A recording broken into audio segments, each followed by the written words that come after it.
Hi friends, welcome back to my channel. இன்றைக்கி நம்ம சேனலில் கேரட் அல்வா எப்படி செய்கிறதுன்னு தான் பார்க்க போகிறோம். இந்த ரெசிபி ரொம்ப டேஸ்ட்டாகவும் ஹெல்த்தியாகவும் இருக்கிறதுனால கண்டிப்பாக குழந்தைங்களுக்கு செஞ்சு கொடுக்கலாம். இப்போ வாங்க ரொம்ப சுலபமாக டேஸ்ட்டாக கேரட் அல்வா எப்படி செய்கிறதுன்னு பார்க்கலாம்.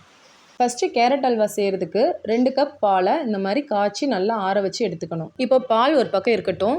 நான் இன்றைக்கி கேரட் அல்வா செய்கிறதுக்கு 3 கேரட் எடுத்திருக்கேன். இந்த மாதிரி தோல் நீக்கி இந்த மாதிரி சின்ன சின்ன துண்டுங்களாக கட் பண்ணி எடுத்துக்கோங்க.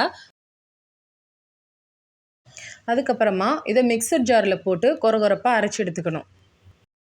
இப்போ பாருங்கள், இந்த அளவுக்கு கொரகொரப்பு இருக்கிற மாதிரி அரைச்சி எடுத்துக்கணும். அப்படியே நல்லா துருவன கேரட்டு போலவே இருக்குது. நீங்கள் பல்ஸ் மோடில் இதை அரைச்சி எடுத்துக்கணும். அவ்வளோதான். இப்போது நம்ம துருவி எடுத்த கேரட்டை அல்வா செய்ய ரெடி பண்ணலாம். ஃபஸ்ட்டு ஒரு குக்கர் எடுத்துக்கோங்க.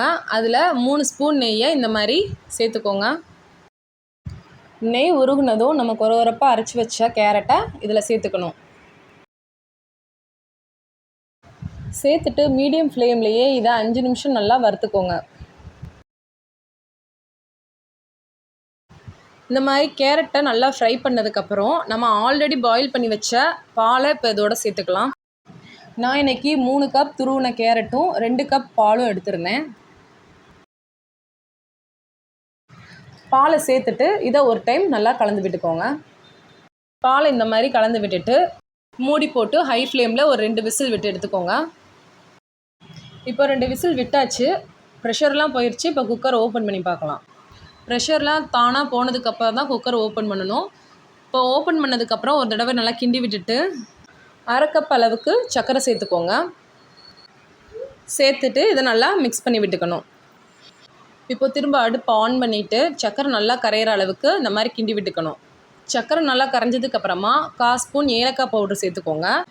இது கூடவே 1/2 ஸ்பூன் கஸ்டர்ட் பவுடரை தண்ணியில் கலந்து இந்த மாதிரி சேர்த்துக்கணும். நீங்கள் மில்க் பவுடர் கூட சேர்த்துக்கலாம். ரெண்டுமே உங்ககிட்ட இல்லைன்னா தாராளமாக ஸ்கிப் பண்ணிக்கலாம். இப்போ இதை நல்லா கலந்து விட்டுட்டு உங்களுக்கு தேவைன்னா கலருக்கு கேசரி பவுடர் சேர்த்துக்கோங்க. நான் எனக்கு கேசரி பவுடர் சேர்க்கலை. இப்போ ஹை ஃப்ளேமில் வச்சு இந்த மாதிரி கிண்டிக்கிட்டே இருந்தீங்கன்னா டக்குன்னு அல்வா பதத்துக்கு வந்துடும்.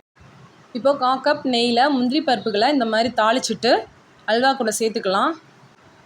முந்திரி பருப்பை விட உங்களுக்கு இன்னும் என்னென்ன நட்ஸ்லாம் பிடிக்குமோ நீங்கள் அந்த நட்ஸ்லாம் கூட சேர்த்து தாளித்து இது கூட சேர்த்தா இன்னும் நல்லா டேஸ்ட்டாக இருக்கும். அவ்வளோதான், ரொம்ப கமகமன்னு டேஸ்ட்டாக அல்வா ரெடி ஆயிடுச்சு. இப்போ இதை நம்ம சர்வ் பண்ணிடலாம்.